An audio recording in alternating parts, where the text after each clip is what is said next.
Salut. Salut. Aujourd'hui, je vais changer un peu de format et je vais vous présenter 5 animés que je vous conseille. Bien entendu, j'en ai d'autres en stock, mais ce sera pour une autre vidéo. Allez, let's go!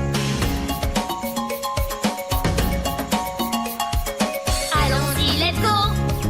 C'est parti les amis. Nous allons les trouver. Je sais qu'on peut y arriver.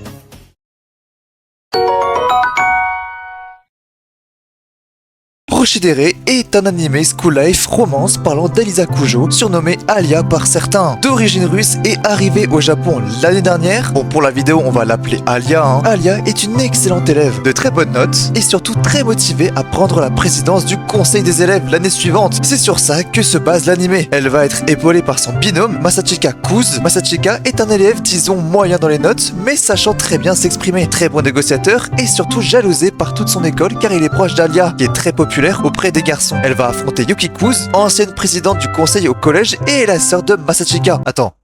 Pardon? Donc en gros, vous allez me dire que Masachika a décidé de se présenter en tant que binôme d'Alia, alors qu'avec Yuki, il formait un parfait binôme au collège. C'est pas clair tout ça, il y a un blême quelque part. Parce que ouais, on sait pas réellement pourquoi Kuz a choisi Alia, mais il a tout de même brièvement expliqué. Si Masachika a décidé de se présenter avec Alia, c'est parce qu'il aime la motivation, le côté sérieux et déterminé d'Alia. Au fur et à mesure de l'animé, et même dès le début MDR, on se rend compte que Alia a des sentiments pour Masachika. これからもよろしくな、ありゃ。ありがとう。やっちびよりぶりよ。マジか。 Je vais t'enculer. Alors, est-ce que c'est réciproque? Bah, on sait pas vraiment en fait. Mais le plus dingue, c'est que Masachika est au courant. Ouais. Alors, je m'explique. Tout au long de l'animé, Alia n'arrête pas de caler des petites phrases en russe par-ci par-là. やっちびよりぶりよ。 Sauf que quand Masachika était petit, Revenons plutôt quand il était petit. il était très proche d'une fille russe. Alors, ce n'est pas Alia, mais il a décidé d'apprendre sérieusement le russe, malgré qu'elle sache parler japonais pour pouvoir communiquer avec elle. En gros, Masachika avait des sentiments pour cette fille de l'époque. On sait pas grand-chose sur elle d'ailleurs, mais il me semble qu'on connaît même pas son prénom en plus. Donc vous voyez où je veux en venir. Quand Alia exprime ses sentiments en russe, et ben Masachika explose intérieurement mais doit se forcer à le cacher. L'animé est mignon, les personnages sont attachants et j'aime bien le design de Roshidere. Une saison 2 sort en 2026, alors n'attendez plus et foncez le regarder si ça vous tente.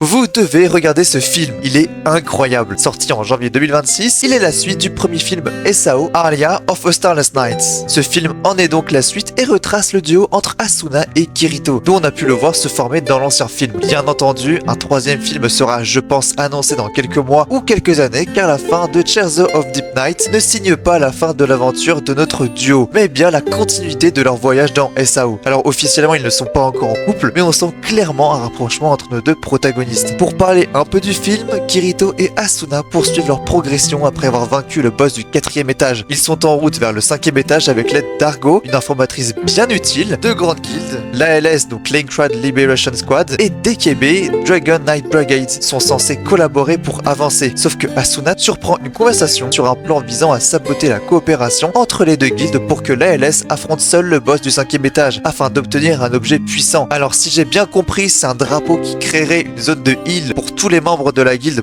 possédant le drapeau. Kirito et Asuna tentent alors de négocier et de prendre les devants pour éviter une guerre. Ils vont donc ensuite, avec l'aide de plusieurs soldats et d'Agil, se battre contre le boss du 5e étage qui est extrêmement puissant, mais genre vraiment c'est un délire. Enfin, la fin de cette seconde partie du film SAO continue de montrer la progression dans Sword Art Online de Kirito et Asuna pour une potentielle troisième partie.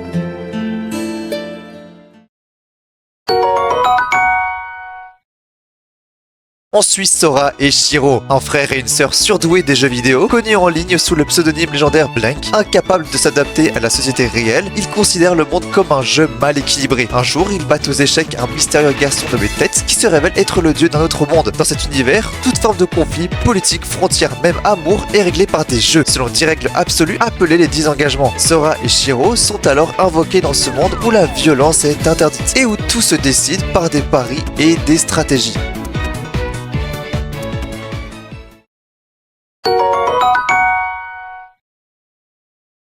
L'histoire commence à Gracefield House, Je suis bilingue, moi.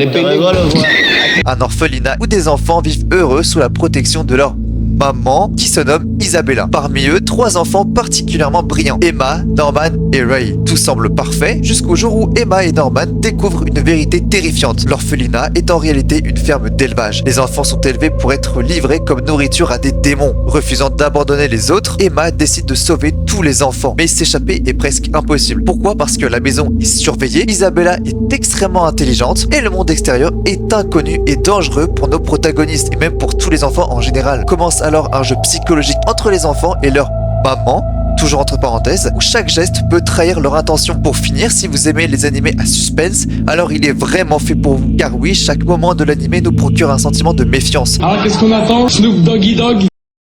On se méfie tout le temps du moindre fait et geste. Je ne vous en dis pas plus et je vous laisse aller le regarder si ça vous intéresse.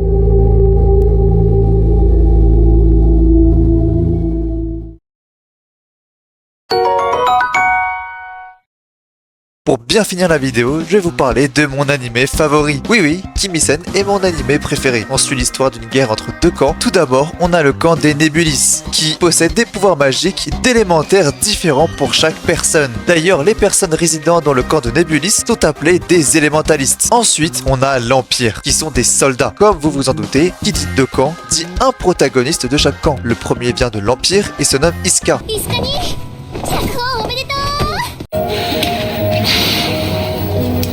Il est l'épéiste le plus prometteur de tous les temps. Possédant 2 épées surpuissantes, il est agile, rapide et doté d'un talent à nul autre pareil. Le second protagoniste vient des Nebulis et se nomme Alice. Il est surnommé la sorcière de glace et elle fait partie des plus grandes élémentalistes du royaume. Iska et Alice ne veulent pas la guerre entre les 2 camps, mais veulent rétablir la paix, ce qui va créer pas mal de soucis, mais on pourra tout de même noter un certain rapprochement entre nos 2 personnages. L'animé est absolument génial et je vous le conseille fortement, vous ne serez pas déçus.